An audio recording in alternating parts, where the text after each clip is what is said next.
नमस्कार साथियों, हॉर्टिकल्चर की एमसीक्यू सीरीज़ में आपका एक बार फिर से स्वागत है। हमारे हॉर्टिकल्चर के एमसीक्यूज़ की जो सीरीज़ चल रही हैं उसका ये कौन सा वाला पार्ट है, तो उसका ये हम आज तीसरा पार्ट लेकर आए हैं। और यहाँ जो भी क्वेश्चन लिए गए हैं वो based on previous year question paper पर ही आधारित है। सभी प्रश्न पुराने प्रश्न पत्रों पर ही आधारित है जो कहीं न कहीं पहले परीक्षा में पूछे जा चुके हैं, जो कि हमारे आने वाली जो परीक्षाएं हैं जैसे कि AO4, GRF, horticulture, agriculture supervisor और एग्रीकल्चर ऑफिसर्स की जो एग्ज़ाम होने वाली है उनके लिए काफ़ी महत्वपूर्ण होने वाला है। तो आप वीडियो में अंत तक बने रहे। सबसे पहला जो हमारा प्रश्न आता है वो आता है seed plot technique in potato. Seed plot technique in potato is used to. आलू में जो सीड प्लॉट टेक्निक है वो किसके लिए यूज़ की जाती है। आलू की जो सीड प्लॉट तकनीक है वो किसके लिए उपयोग की जाती है। ऑप्शन ए है हमारा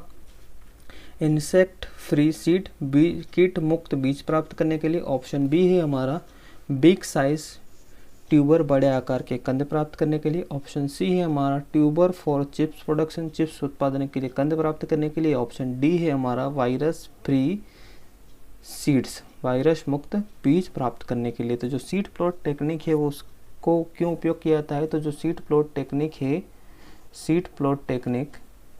जो सीड प्लॉट टेक्निक होती है उसका उपयोग किया जाता है किसके लिए, तो उसका उपयोग किया जाता है वायरस मुक्त बीज प्राप्त करने के लिए। वायरस मुक्त बीज प्राप्त करने के लिए इस विधि का जो आविष्कार किसके द्वारा किया गया था, तो इस विधि का आविष्कार पुष्कर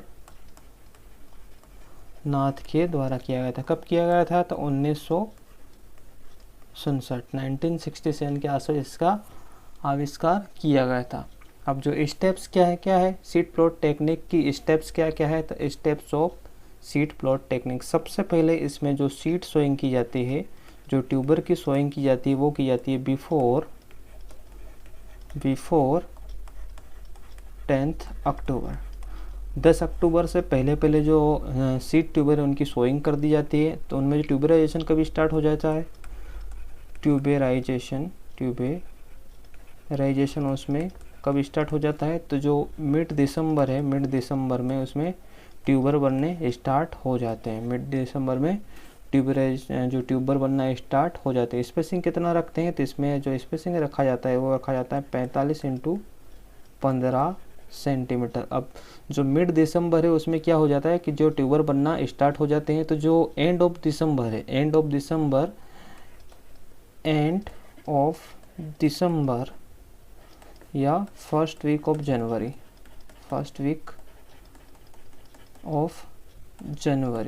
में क्या किया जाता है, डीह्यूमिंग कर दी जाती है। डीह्यूम इसको कर दिया जाता है, जो डीह्यूमिंग की जाती है वो कब की जाती है, तो वो की जाती है एंड ऑफ दिसंबर या फर्स्ट वीक ऑफ जनवरी। कब, जब जो बिफोर 20 एफिड्स फॉर 100 लीव्स, जब 100 पत्तियों पर 20 एफिड्स ज़्यादा हो उसके पहले उसकी डीह्यूमिंग कर देना चाहिए। उससे क्या होगा कि जो हिल्म है, जो तने हैं, उनको काट देने पर क्या है, जो एफिड जो वायरस फैलाते हैं वो वायरस ट्यूबर, जो हमारे सीड ट्यूबर है वहाँ तक नहीं जा पाएगा और कंद क्या है भूमि के अंदर ही वायरस फ्री रहेंगे। और उनकी जो हार्वेस्टिंग कब की जाती है, तो उन ट्यूबर की हार्वेस्टिंग की जाती है mid to end of February में, उसकी फरवरी में क्या कर लेते हैं, हार्वेस्टिंग कर लेते हैं। जो ट्यूबर हैं डीह्यूम किए गए उनकी हार्वेस्टिंग मिड से एंड फरवरी में कर ली जाती है। आलू में एक और होता है TPS, ट्रू पोटैटो सीड। आलू में क्या होता है TPS, ट्रू पोटैटो सीड। इसका आविष्कार किसके द्वारा किया गया था, इसका आविष्कार रामानुजन के द्वारा, डॉक्टर रामानुजन के द्वारा इसका आविष्कार किया गया था। कब किया गया था, तो ये लगभग किया गया था, ये लगभग किया गया था 1957 के आसपास। और इसमें जो सीड रेट होती है, आलू की जो ट्यूबर की जो सीड रेट होती है, ट्यूबर की सीड रेट वो कितनी होती है, 15 से 25 kg पर हेक्टेयर ट्यूबर। और ये डिपेंड करेगा ट्यूबर की साइज़ पे। जबकि जो टीपीएस है, टीपीएस कितना लगता है, तो टीपीएस लगता है 100 से 150 ग्राम पर हेक्टेयर। तो हमारा जो टीपीएस की रिक्वायरमेंट कम होती है, इसलिए टीपीएस का उपयोग किया जाता है। नेक्स्ट क्वेश्चन आता है हमारा, the maximum pungency in chilli occurs in, chilli में सबसे ज़्यादा पंजेंसी कौन से भाग में होती है? ऑप्शन ए है हमारा पेडिंकल व्रंत में, ऑप्शन बी है सीट, ऑप्शन सी है पेरिकार्प, ऑप्शन डी है हमारा प्लेसेंटा बीच आर्डासन। तो जो सबसे ज़्यादा जो पंजेंसी पाई जाती है चिली में, वो पाई जाती है प्लेसेंटा में। अब चिली में प्लेसेंटा वाला कौन सा भाग है, तो ये वाला जो भाग है, ये भाग सबसे ज़्यादा पंजेंट होता है। उसके बाद पंजेंसी सीड में होती है, और उसके बाद जो बाहर वाला हिस्सा है पेरिकार्प, उसमें पंजेंसी पाई जाती है। तो जो सबसे पंजेंट हिस्सा है वो है चिली का कौन सा है, तो प्लेसेंटे वाला। अब चिली में पंजेंसी किस कारण से होती है, पंजेंसी का कारण क्या है? चिली में जो पंजेंसी है, पंजेंसी का कारण है कैप्सेसिन। कैप्सेसिन जो है वो पंजेंसी का कारण है। रेड पिगमेंट किसके कारण से होता है? रेड पिगमेंट होता है चिली में कैप्सेंथिन के कारण। कैप्सेंथिन के कारण रेड पिगमेंट होता है। येलो पिगमेंट की बात करें, येलो पिगमेंट चिली में येलो पिगमेंट होता है बीटा कैरोटीन के कारण। और जो सबसे हॉटेस्ट चिली है, सबसे हॉटेस्ट चिली कौन सी है? हॉटेस्ट चिली का नाम कौन सा है? तो हॉटेस्ट चिली है भूत झोलकिया। कौन सी है? भूत झोलकिया। जो भूत झोलकिया है वो सबसे हॉटेस्ट चिली है। ठीक है, नेक्स्ट क्वेश्चन आता है हमारा, terrarium is an art of growing plant. जो टेरेरियम है पौधों को उगाने की एक कला है। किस प्रकार के पौधों को उगाने की कला है? ऑप्शन ए है हमारा इन टेरेस, छतों पर पौधे उगाना, ऑप्शन बी है इन वाटर, जल में पौधे उगाना या पानी में पौधे उगाना, ऑप्शन सी है इन रॉक्स, चट्टानों में पौधे उगाना, या ऑप्शन डी है हमारा इन ग्लास कंटेनर। तो टेरेरियम क्या है? टेरेरियम है पौधों को ग्लास कंटेनर के अंदर उगाना। पौधों को अगर ग्लास कंटेनर के अंदर अगर उगाया जाता है एक मिनी लैंडस्केप के रूप में, तो उसको टेरेरियम कहा जाता है। इसी को ही क्या कहा जाता है? टेरेरियम कहा जाता है। टेरेरियम को किसके द्वारा इंट्रोड्यूस किया गया था? तो इंट्रोड्यूस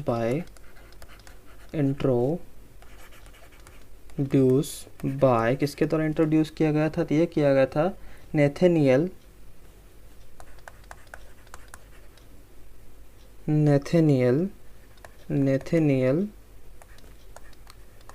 बैकशॉ के द्वारा इसको इंट्रोड्यूस किया गया था, लगभग कब? 1842 के आसपास। और इसको और किन किन नाम से जाना जा सकता है? तो इसको ग्लास गार्डन भी कहा जाता है, ग्लास गार्डन, बॉटल गार्डन, और क्या कहते हैं, वेवेरियम भी इसको कहा जाता है। और इसमें कौन कौन से पौधे लगाए जा सकते हैं? तो जो मॉस है, मॉस, फर्न, कैक्टी, इस टाइप के इसमें एक्सेट्रा टाइप के इसमें प्लांट यूज़ किए जाते हैं। नेक्स्ट क्वेश्चन आता है, अलिस्टोनिया स्कोलरिस इज कॉमनली नोन एज। जो अलिस्टोनिया स्कोलरिस को किस नाम से जाना जाता है, या सामान्यतः किस नाम से जाना जाता है? ऑप्शन ए है डेविल ट्री, ऑप्शन बी है ब्रेड ट्री, ऑप्शन सी है एंजल ट्री, ऑप्शन डी है अम्ब्रेला ट्री। तो अलिस्टोनिया स्कोलरिस को किस नाम से जाना जाता है? तो इसको डेविल ट्री के नाम से जाना जाता है। और किस नाम से जाना जाता है? तो इसको ब्लैक बोर्ड ट्री भी कहा जाता है, ब्लैक बोर्ड ट्री भी कहा जाता है। और क्या कहा जाता है? ब्लैक बोर्ड ट्री के साथ साथ इसको कहा जाता है स्कॉलर ट्री, स्कॉलर ट्री भी इसको कहा जाता है। और कहा जाता है मिल्किंग पाइन भी इसको कहा जाता है। इसकी फैमिली की बात करें, कौन सी फैमिली का सदस्य है? तो इसकी जो फैमिली है वो है एपोसाइनेसी फैमिली का ये सदस्य। कौन सा? अलिस्टोनिया स्कोलरिस।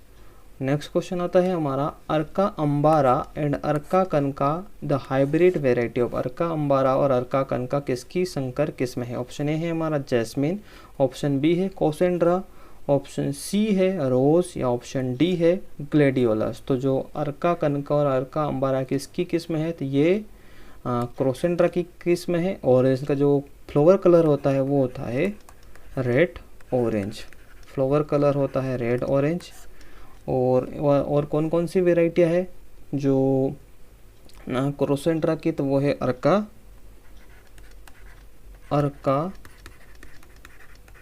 चेन्ना, अर्का श्रेया और अर्का श्रिया। ये भी किसकी वेराइटी है, तो ये भी जो क्रोसेंड्रा है उनकी हाइब्रिड वेराइटी है। नेक्स्ट क्वेश्चन की ओर चलेंगे।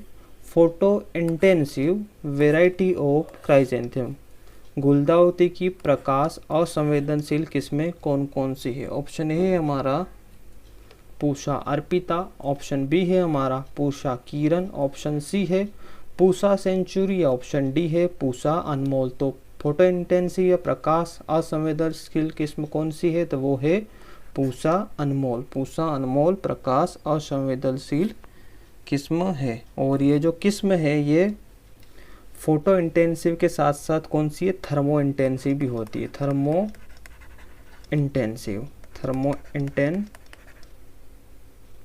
भी होती है, जिससे क्या है कि इसमें जो फ्लोरिंग होती है वो अराउंड द ईयर होती है। अराउंड द ईयर इसमें फ्लोरिंग होती है। और कौन कौन सी वेराइटी है जो फोटो इंटेंसिव है, तो वो है सेनेस्टेशन, ये भी फोटो इंटेंसिव वेराइटी है। और कौन सी है, तो पूषा अनमोल हो गई हमारी, सेनेस्टेशन हो गई, अर्का पिंक स्टार, अर्का पिंक स्टार, अजय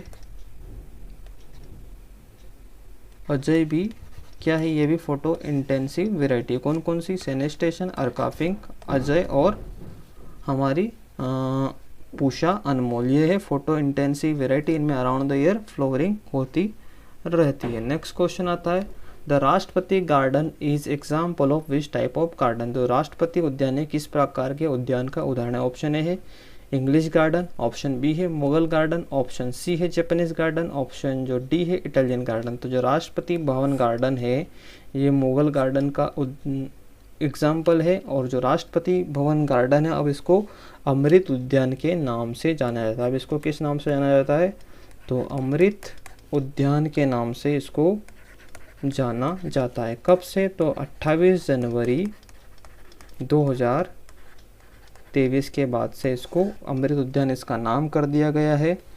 और ये किसके द्वारा डिज़ाइन किया गया था, इसकी डिज़ाइन किसके द्वारा बनाई गई थी, तो design by sir Edwin Lutyens के द्वारा इसकी डिज़ाइन बनाई गई थी। ठीक है। और ये कब कब खुला रहता है, तो ये जनरली इसका जो ओपनिंग होती है पब्लिक के लिए खुलता है 29 जनवरी से 31 मार्च तक,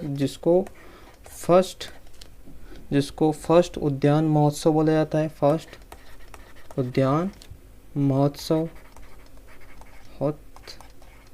जबकि लेकिन अब की बार क्या है कि इसको पब्लिक के लिए जो अभी फ़िलहाल में 16 अगस्त से 17 सितंबर तक भी ओपन किया गया। ये फर्स्ट बार ओपन किया गया है, सेकेंड टाइम, जिसको सेकेंड उद्यान महोत्सव कहा गया। ठीक है। अब की बार ये फर्स्ट टाइम ऐसा हुआ है कि इसको पब्लिक के लिए सेकेंड टाइम भी ओपन किया गया है। यहाँ पब्लिक इजीली एंट्री कर सकती है। और यहाँ का जो टिकट है, टिकट भी बिल्कुल फ्री है, फ्री ऑफ कॉस्ट टिकट है इसका, पब्लिक जाके विजिट कर सकती है। तो ये जनरली जो ओपन होता है 29 जनवरी से 31 मार्च में ओपन होता है, लेकिन इस बार 16 अगस्त से 17 सितंबर तक ही इसको ओपन किया गया पब्लिक के लिए, पब्लिक जाकर इसको देख सकती है। नेक्स्ट क्वेश्चन आता रहा हमारा, in any landscape cascade style is किसी भी परिदृश्य में कैस्केड एक शैली, कैस्केड किसकी शैली? ऑप्शन ए है हमारा इकेबाना की, ऑप्शन बी है हमारा टोपाइरी की, ऑप्शन सी है हमारा परगोला की, या ऑप्शन डी है हमारा बोनसाई की। तो जो कैस्केड किसका प्रकार है? तो कैस्केड बोनसाई का एक प्रकार होता है, कैस्केड बोनसाई का प्रकार होता है। कैस्केड में क्या करते हैं कि जो प्लांट है बोनसाई वाला, उसको बड़ा, उसके लिए जो पॉट है वो बड़ा यूज़ किया जाता है, और जो प्लांट है वो लगभग जो पॉट के जो बॉटम है वहाँ तक झुका होता है। तो ये इसको कैस्केड स्टाइल कहा जाता है। और कौन कौन सी स्टाइल होती है? तो ब्रूम स्टाइल होता है, ब्रूम स्टाइल भी होता है, सेमी कैस्केड होता है, और ये अपराइट, फॉर्मल अपराइट, ये क्या है? क्या जो बोनसाई उसकी स्टाइल है। नेक्स्ट क्वेश्चन आता है हमारा, in series of arches in landscape is known as. किसी भूदृश्य में मेहराबों की एक श्रृंखला को किस रूप में जाना जाता है? ऑप्शन ए है परगोला लता मंडप, ऑप्शन बी है फाउंटेन फव्वारा, ऑप्शन सी है टेरेस छत, या ऑप्शन डी है टोपाइरी। तो जो सीरीज ऑफ आर्चेस, जो सीरीज ऑफ आर्चेस मतलब अगर एक बार हमने जो मेहराब बनाए हैं तो उसको आर्चेस कहा जाता है। लेकिन जब series of arches, number of 1 2 3 4 ज़्यादा अगर सीरीज में अगर वो आर्चेस को लगा देते हैं तो उसको क्या कहा जाता है? तो उसको कहा जाता है लता मंडप या परगोला। उसको क्या कहते हैं? तो उसको लता मंडप या परगोला कहते हैं। सीरीज ऑफ आर्चेस को लता मंडप या परगोला कहा जाता है। नेक्स्ट क्वेश्चन आते हैं हमारा, Which of the following pigment extracted from marigold is widely used in food and poultry industries? गेंदे से निकाले गए निम्नलिखित में से कौन सा रंग द्रव्य खाद्य और कुक्कुट उद्योग में व्यापक रूप से उपयोग किया जाता है? ऑप्शन ए है हमारा ल्यूटीन, ऑप्शन बी है शेरेटिन, ऑप्शन सी है एंथोसाइनिन, या ऑप्शन डी है डेल्पेडिन। तो जो सबसे ज़्यादा यूज़ किया जाने वाला गेंदे से निकाले जाने वाला रंग द्रव्य खाद्य पदार्थ या कुक्कुट उद्योग में व्यापक रूप से उपयोग होने वाला वो है ल्यूटीन। ल्यूटीन क्या है? जो ल्यूटीन है ये एक प्रकार का केरोटीन का ही घटक है, जिसको मैरीगोल्ड के जो पेटल्स है, फूलों की जो पंखुड़ी है, उनको सुखाकर उनसे निकाला जाता है। कैसे निकाला जाता है? तो उसके लिए जो सॉल्वेंट के रूप में किसका उपयोग किया जाता है? सॉल्वेंट के रूप में हेक्सेन का उपयोग किया जाता है। सॉल्वेंट के रूप में हेक्सेन का उपयोग किया जाता है। इसमें ल्यूटीन को घोला जाता है और बाद में हेक्सेन को उड़ाकर जो ल्यूटीन है उसको क्रिस्टल फॉर्म में एकत्र कर लिया जाता है। जो ल्यूटीन है उसको किस में? क्रिस्टल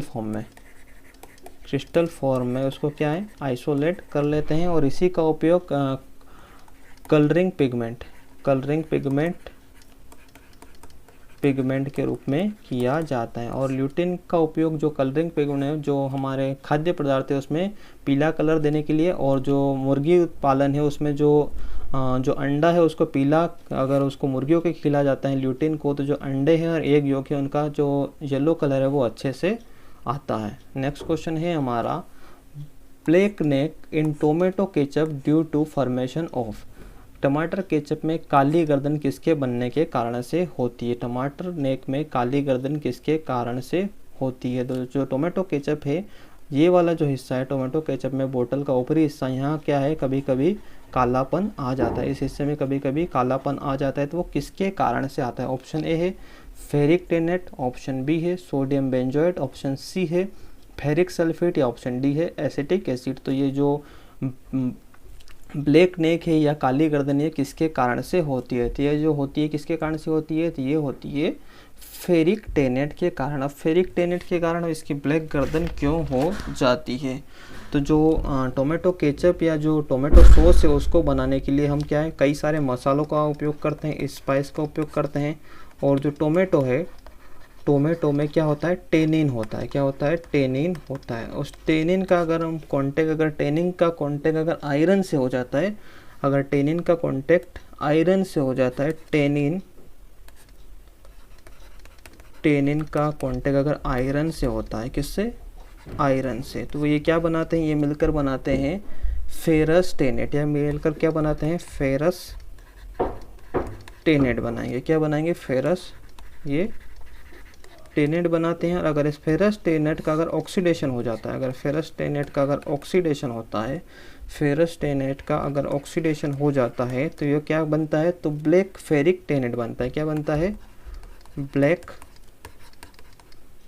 फेरिक टेनेट बन जाता है, जिसके कारण क्या है कि जो ऊपरी वाला हिस्सा ये काला दिखाई देता है। अगर ये ऊपरी हिस्सा काला दिखाई देने का कारण यही है तो वो कौन सा है, तो ब्लैक जो फेरिक टेनेट है उसके कारण क्या है कि जो इसकी गर्दन है या जो बोतल की जो गर्दन है वो काली हो जाती है। इससे बचने के लिए क्या क्या कर सकते हैं, तो जब केचप को जब बोतल में भरा जाता है तो जो टेम्परेचर वो 85 डिग्री सेल्सियस से कम नहीं होना चाहिए, मतलब इससे ज़्यादा ही होना चाहिए, टेम्परेचर इससे ज़्यादा होना चाहिए। और बोतल को पूरी तरह से भरना चाहिए, उसमें कोई गैप नहीं होना चाहिए। अगर गैप होगा तो वो ऑक्सीडेशन होगा और ऑक्सीडेशन होने से जो फेरस टेनेट है वो फेरिक टेनेट के रूप में बदल जाएगा। तो इससे बचने के लिए बोतल को पूरा भरना चाहिए और बोतल को भरते समय जो टेम्परेचर है वो 85 से ऊपर होना चाहिए। नेक्स्ट क्वेश्चन की ओर चलेंगे।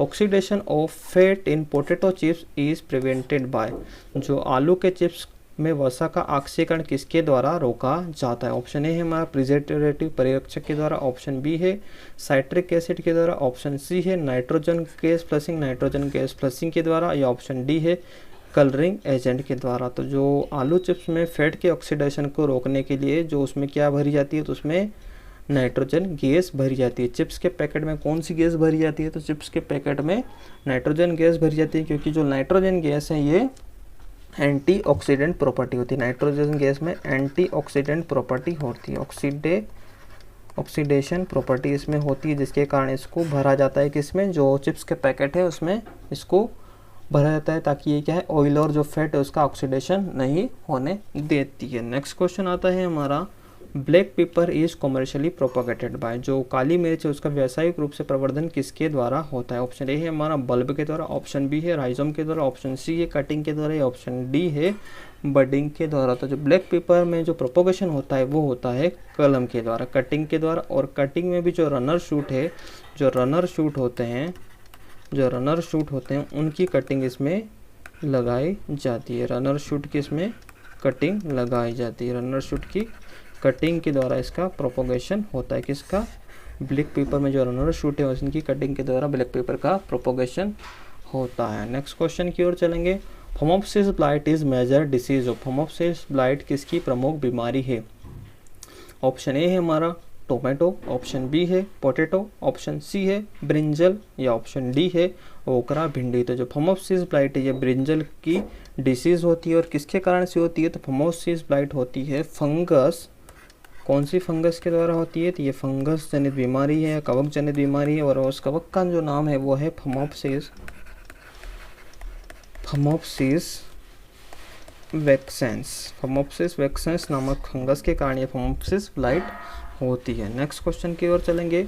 रिट्रोट इज असेंशियल फॉर, रिट्रोट किसके लिए आवश्यक है। ऑप्शन ए है फ्रूट कैनिंग फल डिब्बाबंदी के लिए, ऑप्शन बी है वेजिटेबल कैनिंग साग भाजी डिब्बाबंदी के लिए, ऑप्शन सी है हमारा स्क्वैश बोटलिंग स्क्वैश की बोतल बंदी में, या ऑप्शन डी है नन ऑफ दिस। तो जो रिट्रोट किस में किया जाता है, रिट्रोट किसके लिए आवश्यक है, तो रिट्रोट जो वेजिटेबल की कैनिंग है, साग भाजी के जो कैनिंग है उसके लिए की जाती है। और इसमें जो रिट्रोट के जो टेम्परेचर होता है वो होता है 110 से 121 डिग्री सेल्सियस का इसमें तापमान रखा जाता है। और इसमें क्या है, इसको स्टीम या हॉट वाटर का इसमें उपयोग किया जाता है, स्टीम या हॉट वाटर का इसमें यूज़ किया जाता है। और जो टेम्परेचर रखा जाता है वो 110 से 121 डिग्री सेल्सियस, और ये की जाती है वेजिटेबल कैनिंग में। रिट्रोट किस में की जाती है, तो ये वेजिटेबल कैनिंग में की जाती है।